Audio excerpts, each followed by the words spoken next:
Hello and welcome from coast to coast to coast. It's hockey night in Canada here, folks. And what better to have as we're watching the Edmonton Oilers play the Florida Panthers. I'm not watching it. I'm just keeping an eye on it. I'm just kind of over my shoulder, maybe, is what we're looking at. But folks, welcome again to another great episode with the boys, Soaring Prophets. I'm Patrick, as always, your co-host up there. I didn't see a little dance this time. You were kind of mundane. I was dancing. You just weren't paying attention. You're looking at the Oilers. Wow, you gotta check it out every once in a while.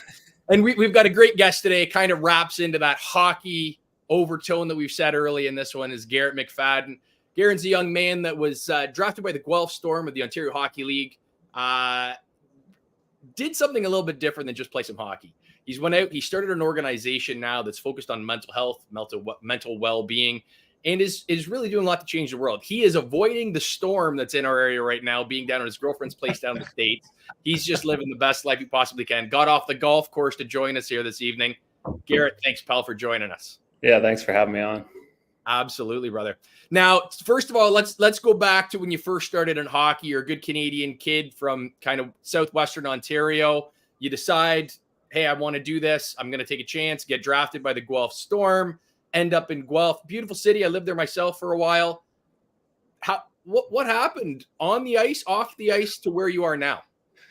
I mean, I guess like super cliche, but started playing on the outdoor rinks and kind of learned how to skate on the rinks that my dad used to build when I was younger. And I'm originally from Chesley. We moved to Kincardine when I was 7, but lots of home videos of my dad and I and my younger brother and my sister Maddie on the ice as kids in whatever backyard we could find, whether it was our own or a neighbor close by. And then started playing in Chesley, moved to Kincardine when I was 7 and played in the minor hockey system there for a little bit, and then started playing AAA with the Grey Bruce Highlanders and minor Bantam it would have been, which I guess is I don't know, U4, U13 now. And then, played 3 years there and was lucky to get picked to the Guelph Storm. And from there, it kind of turned into like the fastest 5 years of my life. I know, like thinking back about it, like it's like 10 years since my first year in the OHL, which is pretty crazy to think about, honestly. I actually was at an old teammate's wedding last weekend, and we were kind of just like shaking our heads, like, where does the time go? But yeah, that's kind of how I got into things. Right? And what's that? A couple old men getting married. What's going on with young boys? Yeah, so it was kind of a little crazy. I had a couple teammates there, and we were telling old stories, and it's amazing, like the things that you forget, and then some guys remember. And Austin Hall was the one who was getting married, and he's got a pretty amazing memory for different things that we did when we were 16, 17, 18 years old that maybe I just forgot about, but he's always good for a gentle reminder about something stupid that maybe you did when you were a kid or whatever. So I love that. It's always like interesting, like that whole kind of culture. Like at 16 years old, you if I'm right, you leave your parents, move to like foster parents almost, and then you live with them and you have a career where you make money. Can you explain a little bit about that? And it probably wears on your mental health, which is something we're going to get into. Yeah, definitely. I mean, when I, for the past, I guess, 7 or 8 years, I've been kind of talking to minor hockey kids and at schools. And I think a big focal point that I always try to bring up is that initial move. Like I remember getting drafted and, being excited and happy, and it was a goal that I was working towards, and then kind of looking over at my mom and she was crying, and it's like, but she knew that all of a sudden I was going to be gone at 16. And, that same year, my sister actually was going off to university for the first time. So it was like she was losing 2 out of 3 all of a sudden really quick. And right. I had really unbelievable billets, the Bowman family from Guelph there that I was there with for 5 years. They are a family. They had 2 young kids, Nathan and Caitlin, who Caitlin's 18 now. Nathan just turned 16. He's going to be driving. They were 5 and 7 when I moved in. So it definitely like has a huge impact, I think, as a something that, all of a sudden you're playing instead of in community centers, you're in rinks with anywhere from, 3,000 or 4,000 to, 8,000 or 9,000 in Kitchener and London and stuff like that. So as a young kid, that's difficult. And then I think also with that, like, I knew some guys that I was going to be on the team with not very well, but you're kind of making new friends. And then on top of that, you're also going to a brand new high school with, different people there. And all of a sudden, a lot of things are changing. And I think you kind of go into that high school and everyone already knows who you are, I guess, in a sense, and you don't really know who they are. And you're trying to kind of navigate those waters, and maybe you kind of have a little something on your back. Some people didn't really like us at high school. I don't really know why, but once you kind of got to know each other and had classes with each other, then you start to make friends and stuff like that. But it was definitely, an adjustment. I think every kid that moves away from home and I was a small town kid too, so I'd never really lived in a city. I didn't really know what that was like. So my high school went from 250 kids to close to 1,000, and the rest is kind of history, right? Yeah, no, it's a wild process. And again, like we were talking a little bit before in the green room, my cousin, he followed about 2 years after you to the Guelph Storm himself, was down actually with the guy we're watching on TV tonight with Connor McDavid for a couple years down in Erie. And, same process. And as someone whose family has watched that process, his brother Zach went down and played in the U15 down in the United States as a goalie. These kids, and kids, like I've got a 14-year-old daughter at home right now. If she's picking up and heading 1,000 miles away, like we're in Peterborough, right? That's where that's a hometown. Peterborough Pete's kid, grew up watching hockey, all that sort of thing. And then now you go to Erie, Pennsylvania. It's not like you're going 20 minutes down the road. You're going to a different country, right? His brother was in New Jersey and Long Island. Like these are huge transitions, and we do it for the sport that we love, and we think that there's a future in it. And you probably know some guys that have made a career out of hockey, but then there's a lot of guys that went there and have worked really, really hard and maybe never achieved that dream, or, used it as a stepping stone to something else. What does that process look like for you professional athletes at that level, where it's like, I'm a really good athlete, I'm just not probably going to make it to that next level, and now I've got to pivot? What does that do? How does that kind of hit at a certain age? You're like, I'm probably not going to be, the NHL All-Star that I thought when I was 13. Yeah, it's I think back to kind of being like an overager, and you're kind of watching that last year sink away. Well, not sink away, but you're just kind of taking it in, and right.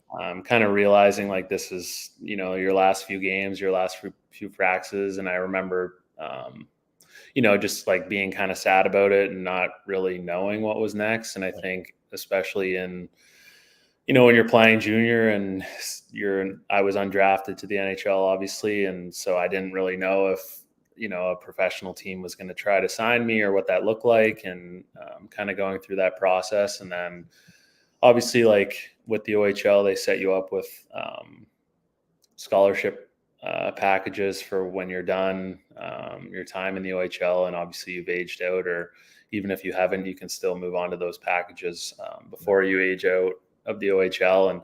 And for me, that process kind of started. I played a few pro games at the end of my overage season, and then kind of thought about pro, or thought about maybe getting my degree. And my parents were always big on school, and it was an emphasis in my life, I think, from a young age. And I was, as a kid, I was driving an hour and a half just to practices, let alone games and stuff like that. So getting homework done and being on top of school was something that my parents were always on me about.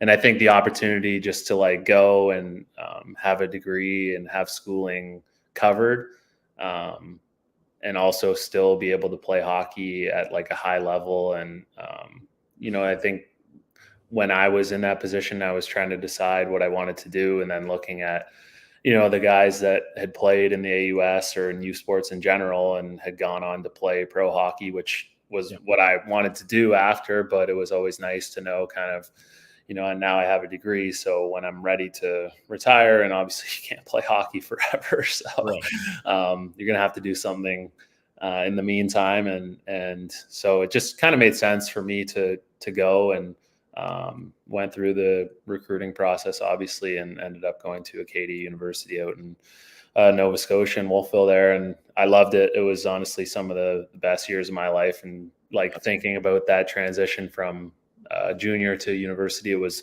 maybe a little strange. The first year I'm sitting in like introductory to microeconomics as a 21-year-old freshman, and looking beside me, and some of the kids look like they should be in grade 10 kind of thing. Right. So there's a bit of a big age gap there, but I think like as a team, like everyone is a bit older. So you still have that sense of community amongst each other. You still kind of feel like a young guy, even though you're really not considered young at all in terms of like the university age spectrum. But I really enjoyed my time there. I think it's, I don't know, still, I think it's gaining a lot more momentum and exposure and stuff like that. And they've done a good job to do that, but I still think it's one of the more underrated leagues out there. And I think there's a ton of talent in those leagues, and you see guys move on to play, whether there's been a few guys in the last couple of years that have signed NHL deals out of U Sports and American League deals and gone on to play in Europe and had great careers. So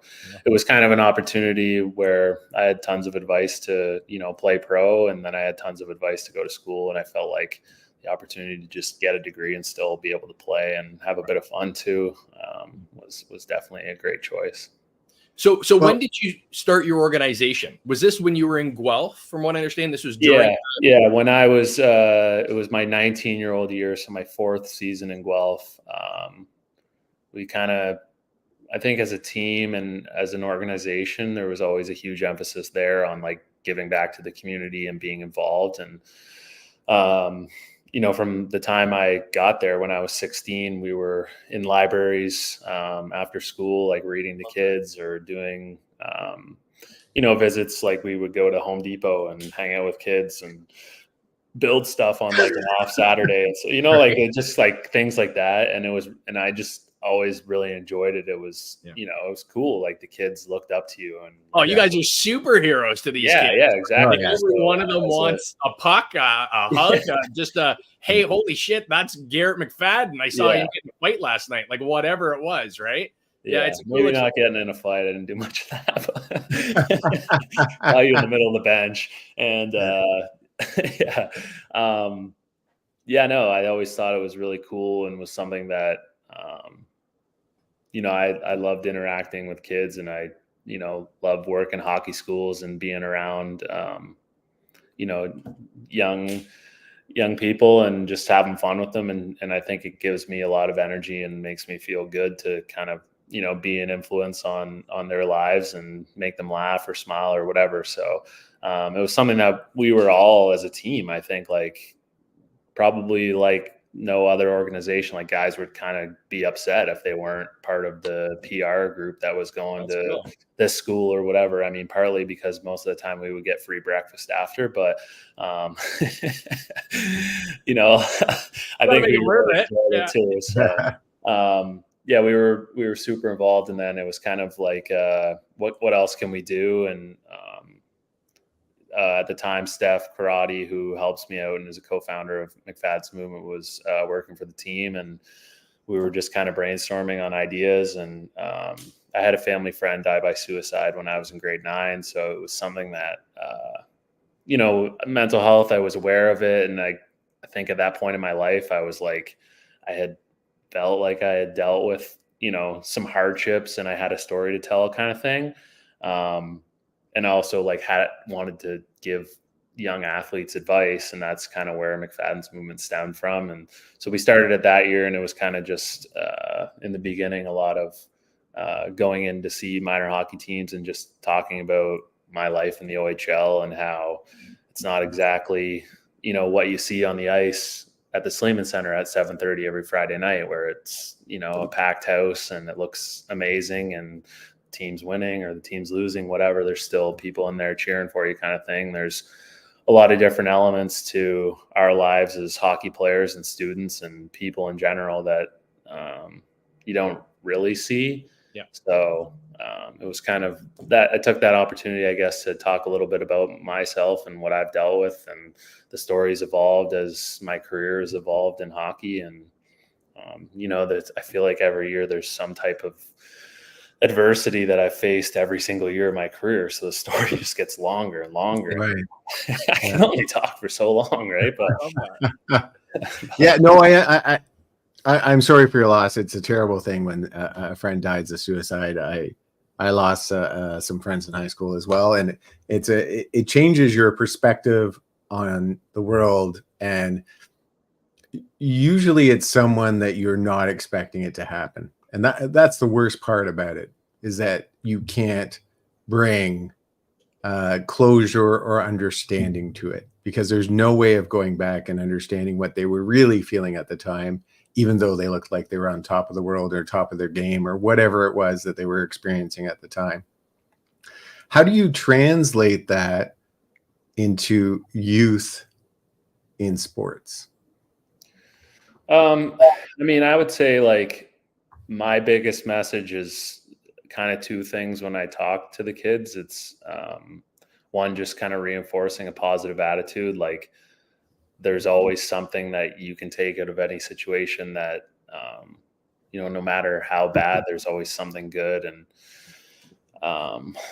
for me, when I was kind of dealing with moving away at 16 and I didn't play very much my first year. So that was a really big struggle. Like I was saying earlier, you kind of move and you change all these things and everything's different. And, at one point it was kind of like, why did I move? Right. I came here to play hockey, and like, I'm getting healthy scratched all the time. I'm barely ever in the lineup. And on top of that, we had like an unbelievable team. So we're winning all the time. And we won the OHL championship, went all the way to the Memorial Cup final that year. So it was the longest possible year that you could play in junior hockey. And it was like the worst year ever for me, because I was never playing. Yeah. And, you kind of go from being one of the best players on your team, if not the best, and you're relied upon every game and every day to kind of be a difference maker out there. And then all of a sudden, I was a defenseman and I'm a left-hand shot, and I was playing right wing on the fourth line when I would get into play. So it was, I wasn't really going about and doing my job. And so, we talk about, positivity to the kids and try to kind of preach that there's always something that's good. And you just kind of have to really focus on that. And then the other, I guess, focal point and thing that I try to emphasize is like being an icebreaker. And I think, that's big for the kids. And I'm obviously trying to teach them a little bit about like the emotions and the things that they're going to go through. I'm not an expert on mental health, so I only know my experience and the things that I've sort of learned along the way. But for them to kind of understand and know that, for one, there's resources out there for them, know how to use them, how to access them, and then kind of how to help their friends if that's something that they notice. They notice it in their teammates or their friends or their peers or whatever they're dealing with on a day-to-day basis. And in terms of just being an icebreaker, like trying to make yourself comfortable into having those hard conversations. And on top of that, you don't have to have those conversations, but at least know where to direct it. Right.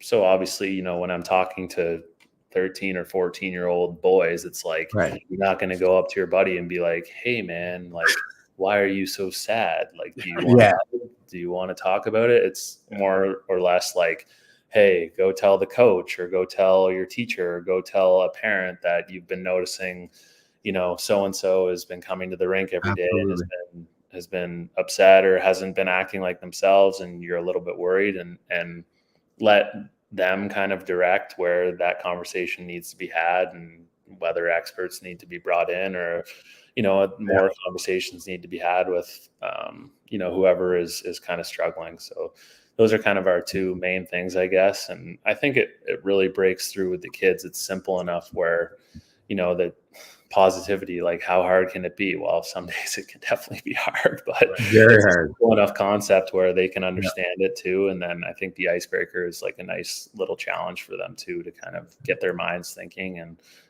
it's been a pretty good message over the last few years. Right. I think all those messages are great, specifically if you don't feel comfortable.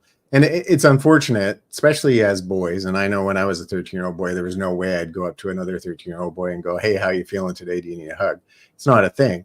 But I think it is getting better. But it is important, that message that, you know what, Pat's not doing okay. I don't know what's wrong, but someone needs to talk to him. And that is important. If you see something, tell someone. And, it may be nothing. It may be, like you said, they're a whole year, this team's doing very successful and I sit on the bench because I'm not making the cut and I'm frustrated. But it also could be something happen at home. It could be anything. It's a tough thing to do. So when you're talking to these kids as a leader, are you drawing upon any of the stuff that you learned on the ice when you come off the ice? And because I understand, as when you were in the OHL, you became a leader in it, one of the captains. Have you drawn on any of those experiences? I mean, yeah, I think so. I think a lot of it, stems off the ice, I guess, which is just like more issues around the rink. Like when you're playing, it's right. Things are going on and you kind of play the game. But I would say for the most part, there's a lot less thinking about feelings and stuff like that when you're involved in the game and whatnot. Obviously, that's to an extent. If you have a bad shift or you're playing a bad game, you're going to be frustrated and down about it. So I think, definitely as when I became a leader and when I was captain in Guelph for a few years there, it was an emphasis that I tried to take. You're kind of looking up and down the bench to make sure everyone's in it and you're maybe just more aware of what's going on the ice and who's struggling and who, might need some words of encouragement or whatever. So it's all those experiences are what I draw upon. When I talk to the kids, I usually kind of take things year by year through my entire career in Guelph. My first year was, being out of the lineup and moving away from home. My second year, it was injury riddled season that all of a sudden I was unhealthy and couldn't get healthy and was missing a lot of time. My third year, we were the worst team in the CHL. So that was a challenge unlike any other. My fourth year was kind of my first year as the captain. So I take the kids through how things had to change for me and what that looked like. And then my fourth year was kind of the bookend, right, of my OHL career. So just kind of talk a little bit about that and one door closing, hopefully another one opening, and what's that like waiting on there. So Garrett, obviously hockey in and of itself here in Canada, it's our, kind of national pastime. It's what every kid wants to do growing up on the rinks, like you were talking about. But Hockey Canada itself has had a lot of scandals, a lot of, talk in regards to, not efficiently helping with mental health. Are you seeing organizations leaning into programs like yourself, helping getting the word out to a younger demographic of hockey players, as opposed to just having the, shake it off mentality? Like, you got a stinger with the concussion protocols types things, but really focusing in on the mental health. Hockey Canada, I'm a little bit older than you and my cousin, obviously. I'm in my 30s, but growing up playing hockey, if you were the guy that, was weak in any way, we don't want you. Like, there's such a machoism that went along with it, right? So how is that pivoting? How are organizations reaching out and helping with the mental health program within their team, within their cities, within their communities? What does that look like in the new age? As far as Hockey Canada goes, I don't really know exactly their steps. I'm not as involved, I think, at the national level. We'll get you there. After this airs, they'll be yeah.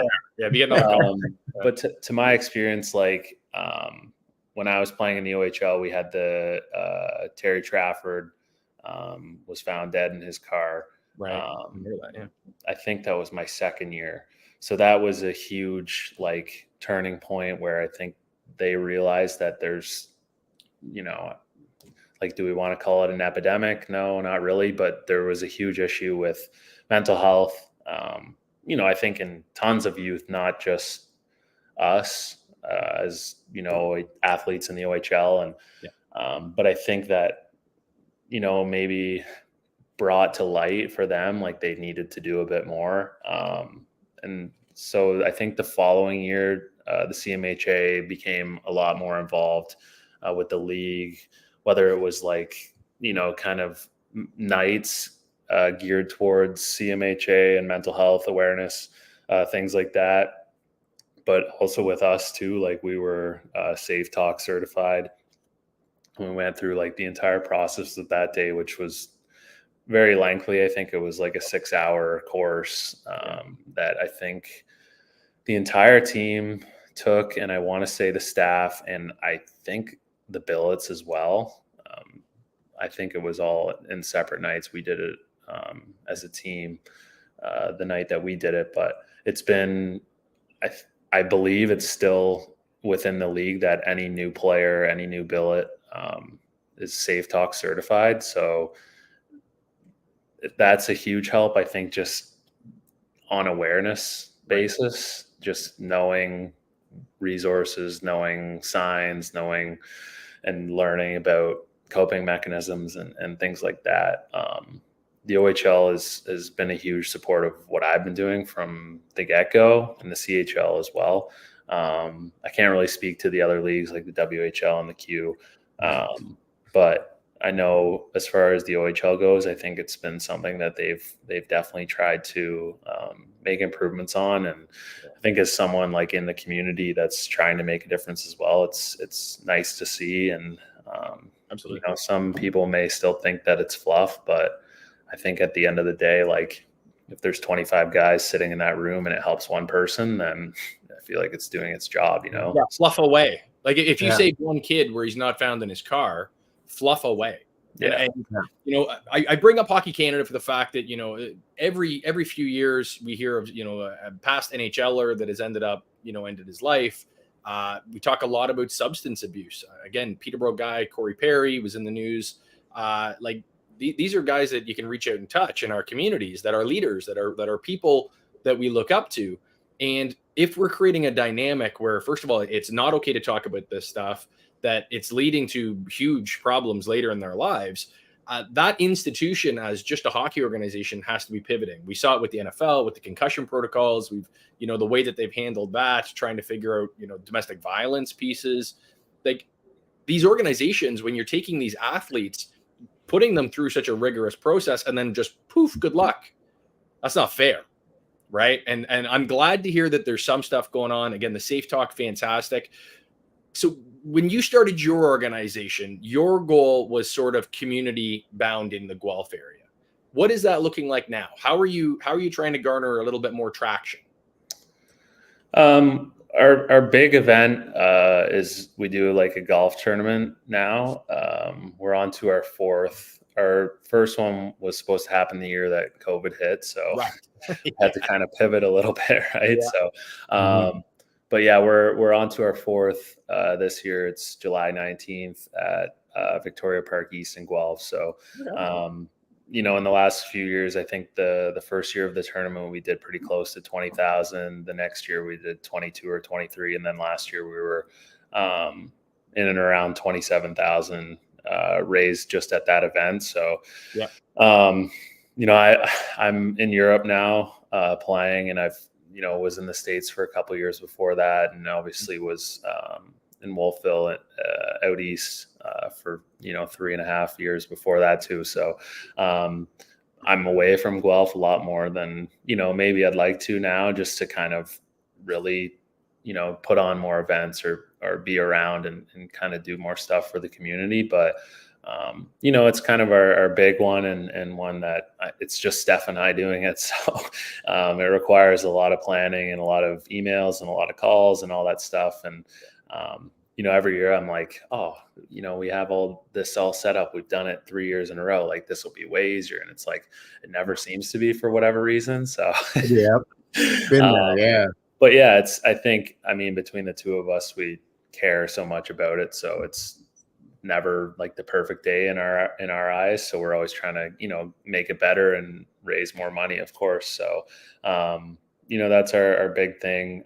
When I am home and if I am available, I try to, get out and go to speaking engagements. I did the Grey Bruce Highlander banquet back in April. And, like I said, if it kind of lines up where I'm back in Ontario and around and can get to places and speak to kids or at schools, then, I'm all for it. So it's just kind of hard when, I'm back and schools are closing, and it's like, it requires a bit of planning, and it's hard to really ever know when your season's going to end. And you never want to be like, oh yeah, I'll be back this date. And it's kind of like in the middle of playoffs when, you never want to put that on yourself, like, to commit to anything like that. So it's been a little bit slower, I guess, in my mind, just in terms of the speaking and going in and doing talks and stuff like that. But it's something that I still, try to do a few every summer when I can. And, whether that be at hockey schools or whatnot for the next few months, I'll try and get out. But yeah, our golf tournament is sort of our big event that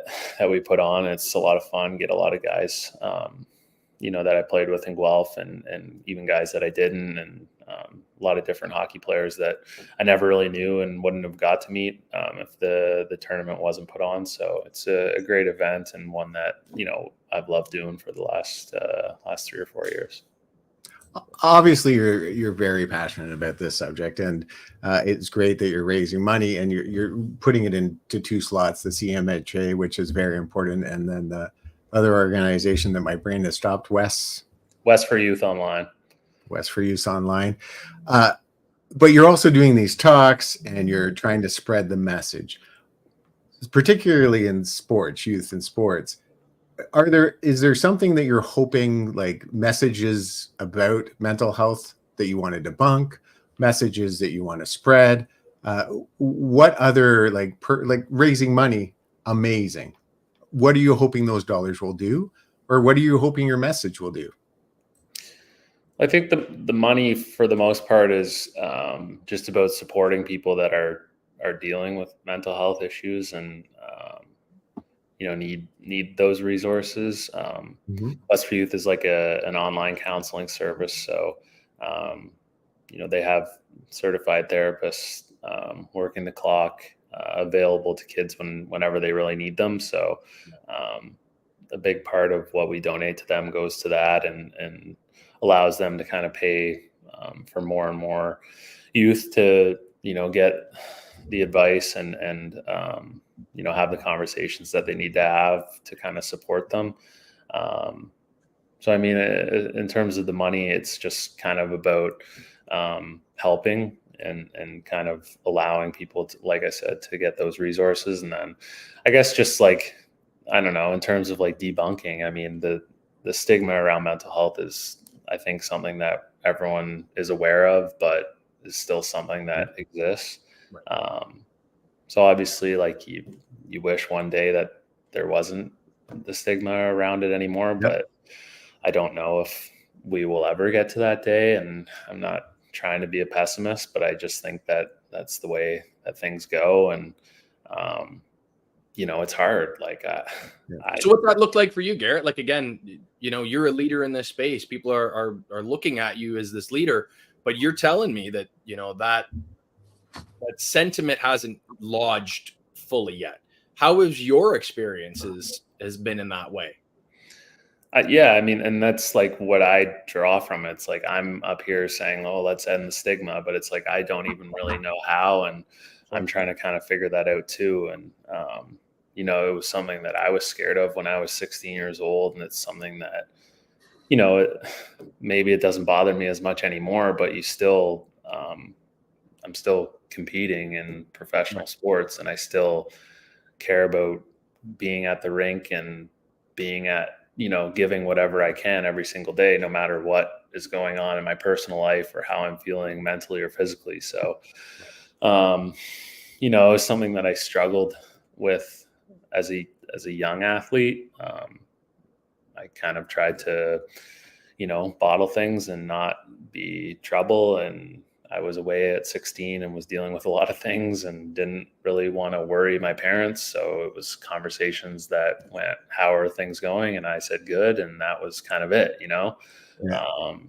Now, I guess just kind of based on trial and error, I've learned that that's just not going to cut it. And so it's something that I've tried to kind of improve on in myself. And I think that, being there mentally is just as important as showing up to camp in shape, it's just as crucial, especially when, you kind of go all out from, September through the end of the season and never really feels like you can take your foot off the gas. So being able to kind of, on an off day, sit back and call my parents or talk to buddies and just kind of vent or get what's on my mind off of it and know that it's kind of a safe place, and having those outlets has definitely really helped me. And it took obviously,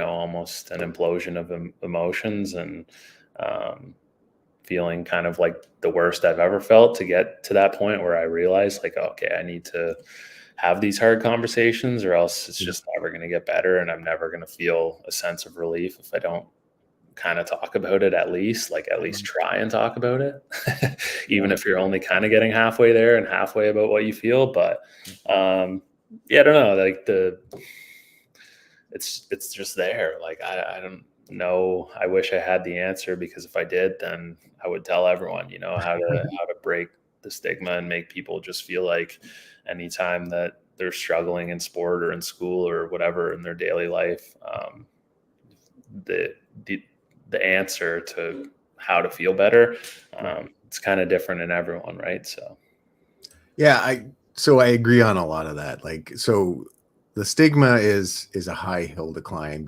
especially, and may come off wrong, I'm sorry, especially in men. We're told from a young age that we need to be problem solvers, not problem complainers. In sports, you're on a higher level where you are supposed to be a machine that gets on the ice and works. And you're not supposed to. I have heard when I was a young man, because I never done the level you've done, to not bring problems on the ice. You're here to work. So it's not a place that you probably would feel comfortable talking about, especially in a locker room with a group of men. And it has always been and still is, and I still feel it deep in my heart, even though I share tons of my mental health problems, because I have a lot of them, it's still a form of weakness. Like if I went to my bosses right now and I said, you know what, I'm not doing okay, I'm struggling mentally, chances are they would not stand behind me, they would replace me. And that's the way of most businesses now. They come out and they fly the flag of mental health when it's that month, but when it comes to it and someone they just tell you to get back to work, shake it off.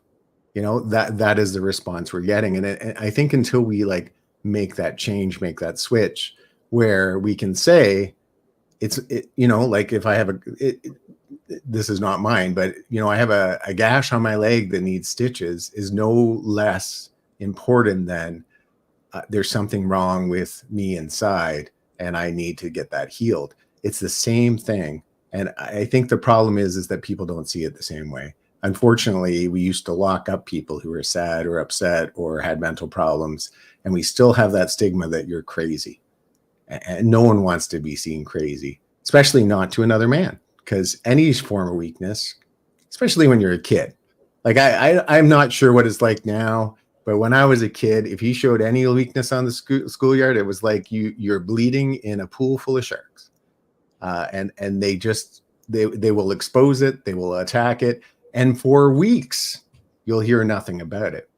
But I do think that gentlemen like yourself, Garrett, and other amazing sports leaders and Kyle, who is this wonderful man that we had on the show, Kyle Speaks, are strong, confident men coming out and telling their story, saying, hey, it's okay. Like, look at me. Like, I'm a hockey player. I'm strong. I work out. I do skating. I play hockey on a high competitive level, but I still suffer and I still struggle. And the way to fix this is community and talking to someone. And I just think it's amazing what you're doing. Is there a moment through this process, especially when you've done talks, maybe on the ice, it can be anywhere in your life, that you were like, this is the thing that I need to do? This like, maybe someone shared a story with you that you're like, wow, that's amazing. Or maybe you touched someone in the right way. Is there a moment that you remember going, yeah, this is it? I don't know if there's like an exact moment. I mean, it's just something that, like, for as long as I can remember now, has been so important to me. So, you know, we get notes and we get emails and stuff like that, and feedback after, you know, some of the talks that I've done. And, you know, in my last year in Guelph, we did kind of like an ambassadors program, and we invited kids to games. And, you know, it was kind of like, we were involved in the schools, and that's kind of where Steph helped me out. And we would just bring kids who were either struggling or trying to make a difference in the community there. And I think that was kind of like, you know, maybe the closest thing to the moment, I would say, in terms of my memory of just like getting to know some of the kids after the games, and kind of having them there, knowing that, you know, they were watching and whatever. And I think it was a cool experience for them to, you know, obviously get to hang out a little bit after the game and come down and check out the locker room or whatever. And, you know, I felt like it was making a big difference. And I think the feedback that we got from it too was, you know, making a big difference. And maybe that, I guess. I think there's been lots of occasions where, you know, we've gotten some feedback where it's like, you know, your message kind of, you know, changed my mindset and has helped me a lot. And, you know, I think a lot of people can kind of come across some of the stuff that we do and resonate with it, which is nice. And, you know, those moments definitely help, and you're kind of like, okay, I am making a difference. And it's the same thing, like I said earlier, if, you know, I'm sitting in a room full of 100 or 200 people and my message gets through to one person, then that's good enough for me. Right. So, whether or not the 99 people think, you know, I'm like full of shit or whatever, like, or they don't care about it at all. If I can get through to one person, then, it's definitely worth my time. So I've enjoyed that part of it. I mean, it's definitely, you know, I'm not looking for that kind of, like, I don't act like those are like trophies, you know, like, oh, I changed some kid's life. Like, what a great thing for me to do, kind of thing. You know, it's something that, I think has also changed my life and my mindset about things. And, it's something that, I don't know, I care a lot about. And I think, you know, the people around me also do. And I think it's been a cool experience, and it's something that I really enjoy doing. So I just, you know, absolutely keep doing it. For sure, Garrett. And I think when, you know, we've had situations with Soaring Prophets here where we do a show, probably a show like tonight, actually, we'll probably, you know, elicit a response where we'll get feedback over the next couple of days and weeks as people start watching this. James and I'll start getting messages, and it's a very unique aspect when something you've done, something you've said touches somebody in a way that they go, whoa, that was neat. That it's not just, you know, Joe Rogan on a Tuesday night or a Thursday night, right? That it actually hits. And that's sort of why we do what we do with our show, bring great people like yourself on, giving them a platform where they can talk. But it also justifies a lot of the situations where James and I have went through on our own life. We're pretty open. We talk about all the things we've done. But when someone reaches out and says, yeah, I had that, it's like, I wasn't crazy. I went through this process. Yeah. What I felt in that moment, that experience that I had, it's real. So you can look back and you had to have a very different view on it when there's 50 emails that are, hey man, thanks for that. You really nailed that on the head. And you're like, oh, I thought that was just a me thing, right? I thought that was unique to me. Yeah. But so Garrett, your organization, first of all, where do we find you? How do we get in touch with you? And then money, projects, that sort of thing. How can people help you out? Yeah, we're pretty active on social media. We do Instagram and X, I guess it's called now, not Twitter anymore. Right. Yeah. That's like, I think that's the first time I've had to say that. At McFadden's Movement. We're on Facebook as well, McFadden's Movement. And then our website is www.mcfaddensmovement.com. We have an email that we're pretty responsive on, mcfaddensmovement@outlook.com. And then, I mean, most of the information, we have a great website. Steph did a really good job on our website. So there's tons of information there if people want to check it out. And like I said, our big event is actually just over a month away, July 19th. We have a golf tournament. It's a celebrity style charity golf tournament. It's our big event for the year. So we host that at Vic Park East in Guelph, and it should be great. It's like I said, it's I get a lot of old teammates out there and a lot of buddies and stuff like that. And we just play golf and try to raise a bunch of money, and it's been pretty successful in the past. So if anyone wants to get involved, we still have spots for 3 and 4 sums if people want to come play golf. And we're always looking for, in-kind donations or cash donations or sponsorship or anything like that. So what if your form of golf is playing from tree to tree or lake to lake? If it helps us raise money, then we'll take any kind of golf we can get. You're in, James. You're still ready to go, pal. Yeah. Hey, I've been working on you. You're getting marginally better over this amount of time. The last 2 summers, from where you started to where you are, we're excited about it. I only went through 24 balls the last. Yeah, like his handicap is just golf. It's just golf. Garrett, I want to thank you so much. It's great to have people like yourself that are doing this in the community and doing it at such a young age. You're going to have the next 50 years of your life to really pound away on doing this. And whether that morphs into something that it remotely looks like right now, or it goes on to something else when you go into the business world and you use your education, that degree that you got for playing hockey. But pal, our young people, our generation that's coming up now needs leaders like yourself.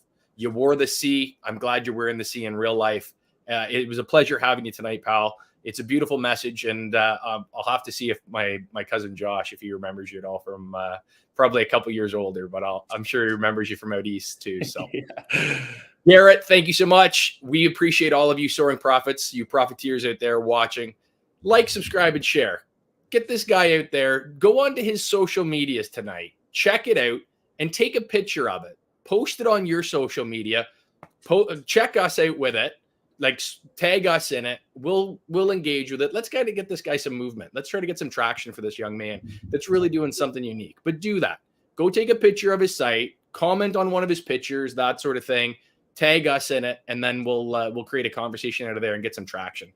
Folks, as always, let's make some money together, guys.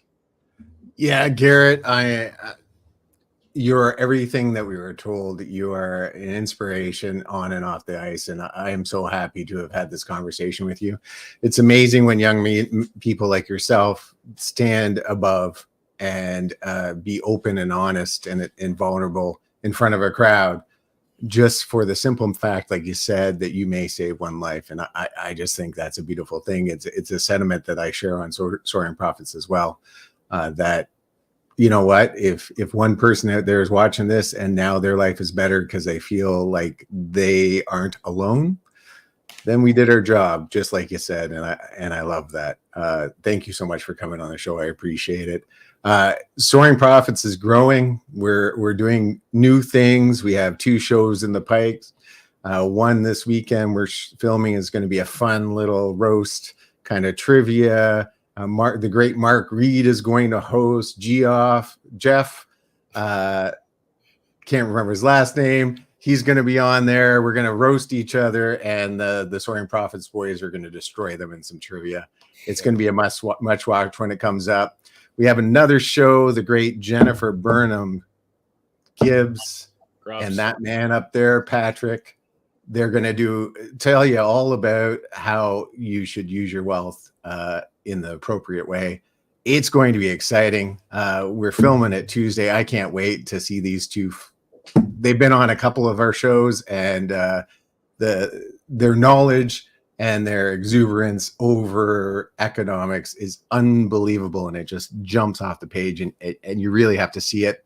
It'll be coming out soon. And then we went to the Toronto Humane Society to support Lisa Browning from 1,000 Trees and the Benjamin Project, who are trying to raise money and awareness about animals. And they have teachers with young students making books, literal books that you can take home. There's one right here for the love of animals.